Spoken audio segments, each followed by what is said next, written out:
Just 2 years after the British victory in the First Anglo-Sikh War in India, the Sikhs squared up to the British all over again.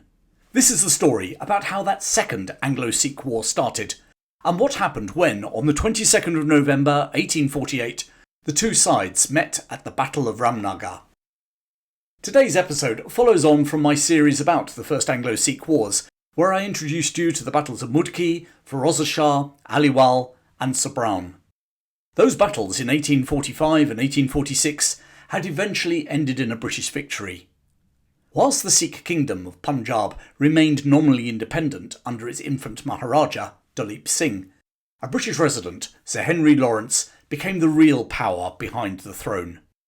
And if there was any doubt on that matter, Lawrence made it crystal clear when he banished Dulip's mother and regent, Maharani Jindan, to a fortress far from the capital at Lahore. The presence of the British resident and his obvious power not surprisingly caused resentment. But there was more.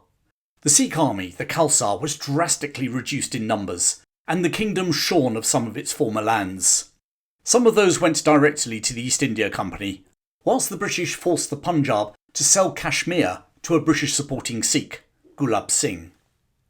Many former soldiers of the Khalsa felt that the only reason the British had ever won that war in the first place was due to treachery by some of the Sikh leaders. In many respects, Punjab had a lot of similarities with Germany after World War I. A population convinced that they hadn't been defeated, but betrayed, and aggrieved by the ignominious treaty that had been placed upon them by the so-called victors. Meanwhile, the British took their eye off the ball. The costs of the recent Sikh and Afghan wars led the Governor-General of India, Lord Hardinge, to reduce the army by 50,000 in an effort to balance the books. Stepping down in January 1848, he somewhat complacently announced to his successor, Lord Dalhousie, that India would be at peace for at least 7 years. Wrong! Even if Hardinge couldn't see it, Punjab was boiling. And it would take just 3 months after his departure for it to boil over. The flashpoint was the city of Multan, 200 miles southwest of the capital, Lahore. Multan had been conquered by the Sikhs under Ranjit Singh in 1818 and was now governed by a Hindu official by the name of Diwan Mulraj. Despite not being a Sikh, he was committed to the Punjab and was one of those who was seething at the post-war settlement. Finally, in early 1848, he offered his resignation. Up in Lahore, Sir Henry Lawrence pressed the Punjab government to appoint the pro-British Khan Singh in his place. Khan Singh arrived at Multan in April 1848, accompanied by 2 British officers. Shortly after their arrival, troops still loyal to Mulraj attacked the officers and then stormed the compound to which they had fled, hacking both men to death. Now, Mulraj always claimed that the local troops were not acting on his orders.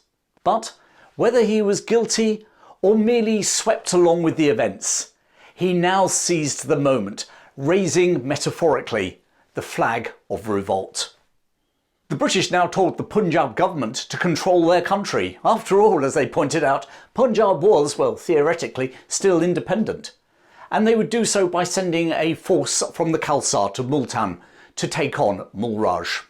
A force numbering nearly 5,000 men was assembled under Shere Singh Atariwala, which was an interesting choice, seeing as it seemed to be common knowledge that his father, another man disenchanted with the current political situation, was planning a revolt.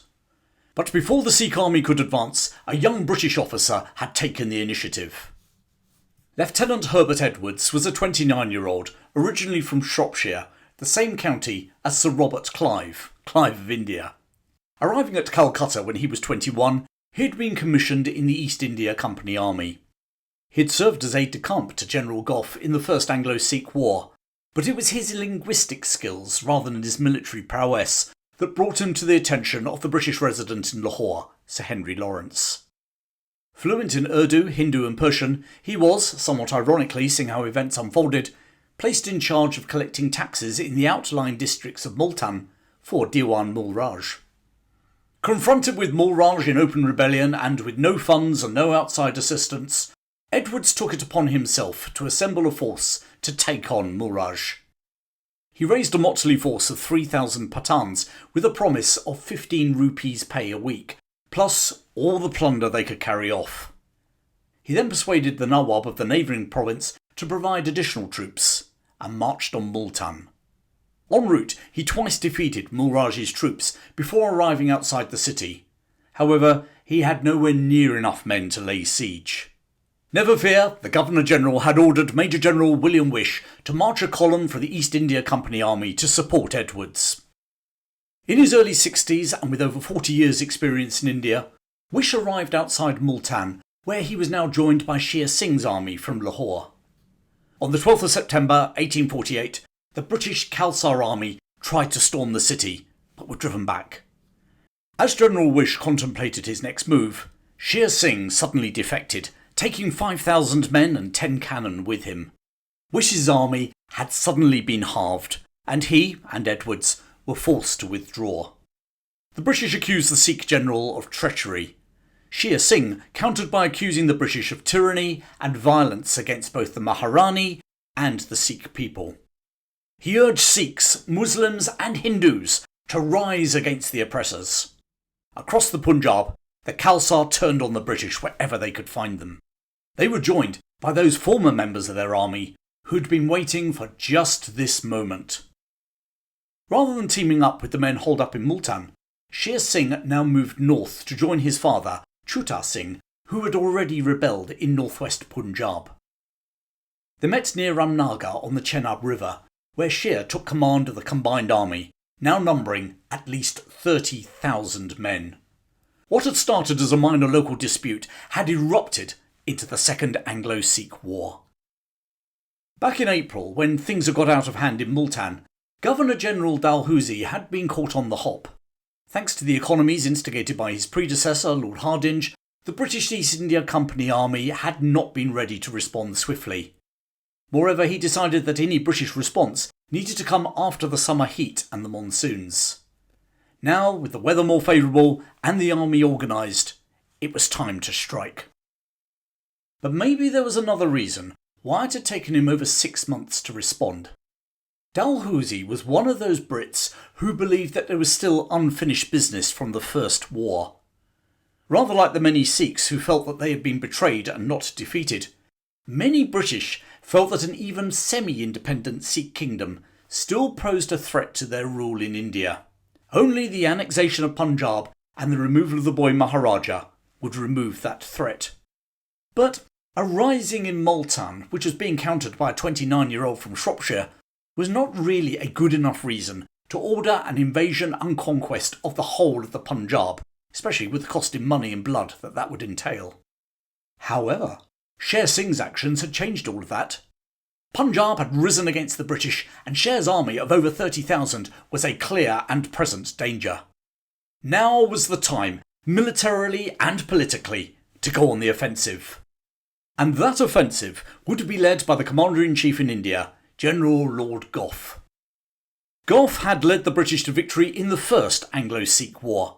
Those of you who've watched or listened to any of my episodes on the battles of Mutki, Firoz Shah, Aliwal and Sobran might recall that his victory was due to the rather unimaginative tactic of sending his men in bayonet charges against entrenched Sikh positions.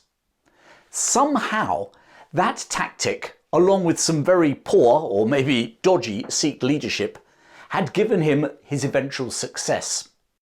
But his return at the head of the army fighting this latest Sikh challenge was not universally welcomed by men under his command. Engineering officer Richard Baird Smith wrote stingingly, "Our success will be gained by the blood of the officers and men, and will owe nought to the genius of the chief." Always a man of action, Gough set off immediately to confront Shere Singh's army at Ramnagar. At 2 a.m. on the 22nd of November 1848, he ordered his cavalry and infantry to parade in silence, before launching a surprise attack on the Sikh positions on the far bank of the river. As dawn broke, units of his cavalry and artillery started to advance across the river. The river itself was more like a narrow stream, exposing a wide riverbed of fine, dry sand. It was now, as they sank into the soft sand, that the carefully concealed Sikh artillery opened fire. As the British continued to struggle to make any sort of progress, the Sikh infantry now joined in the firing. The British 6-pound guns were hopelessly outclassed by the heavier Sikh artillery, and with considerable effort they fell back, although one gun had to be abandoned in the sand. Seeing that retreat, Shere Singh ordered 3,000 of his cavalry to cross over in pursuit. Gough, either unaware of the poor terrain or impetuous as ever, now made a serious error. He ordered the 14th Dragoons under Lieutenant Colonel William Havelock and the 5th Bengal Light Cavalry to countercharge. Initially, the British cavalry charge was a success, driving the Sikh horsemen and some infantry back to the river. But as they charged into the riverbed after the retreating Sikhs, they once more became stuck in the sand, and the Sikh guns once more opened up on them. The Sikh cavalry now about-wheeled and charged against the British, surrounding and killing Colonel Havelock and his leading men. Havelock's second-in-command, Colonel King, desperately tried to reform the British lines and even managed another charge, but to no effect. It was now that Gough's cavalry commander, Brigadier General Cureton, rode up to restore some sort of order and to get his men out of this mess. Cureton was another veteran of the Napoleonic Wars. Starting in the ranks during the Peninsular War, he had risen to sergeant before being commissioned, a real-life Richard Sharp. Now aged 59, he had commanded the cavalry at the battles of Aliwal and Sabrown during the First Sikh War. Reaching the beleaguered 14th Dragoons and 5th Bengals, he took control and ordered them to retire. The words had hardly left his lips when he was struck by 2 musket balls in the throat and head, dropping dead immediately. Nevertheless, the cavalry managed to follow his orders and retire. The dead Cureton had probably saved them from annihilation. Gough now moved his infantry up to secure the west bank of the river, but with those massive Sikh guns facing them, there was no way across.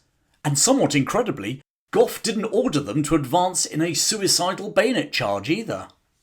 The Battle of Ramnagar was inconclusive. Indeed, some commentators at the time referred to it as a skirmish rather than as a full-scale battle. The Sikhs hadn't been driven back, but at the same time, they hadn't inflicted massive casualties on the British. Just 21 dead, 55 wounded, 9 missing. However, out of those 21 dead, one was a colonel and the other was Brigadier General Cureton. The loss of those experienced officers, as well as 100 horses in the battle, shocked Gough. For the next 2 weeks, the two armies faced each other over the river. At the end of November, Gough ordered Major General Sir John Thackwell to march a large force of troops further up the river to cross unopposed and attack the Sikh positions from the rear. We last met Thackwell in my story about the final battle of the First Anglo-Sikh War at Sabrown. Another veteran of the Napoleonic Wars, Thackwell, who by now was in his 60s, had actually lost his left arm at Waterloo. But Shere Singh was far too canny to be thus wrong-footed by the British, and he moved a large part of his force to meet this new threat. However, he wasn't fast enough to stop Thackwell actually fording the river unopposed, which was just as well for the British, as confusion reigned as his men tried to cross the river in the dark whilst trying to avoid numerous quicksands that blocked a straightforward crossing. It's interesting to wonder what might have happened had Shere Singh moved ever so slightly faster and had his men on the far bank. As it was, the following morning Thackwell's force now came under heavy artillery fire at Sadullapur.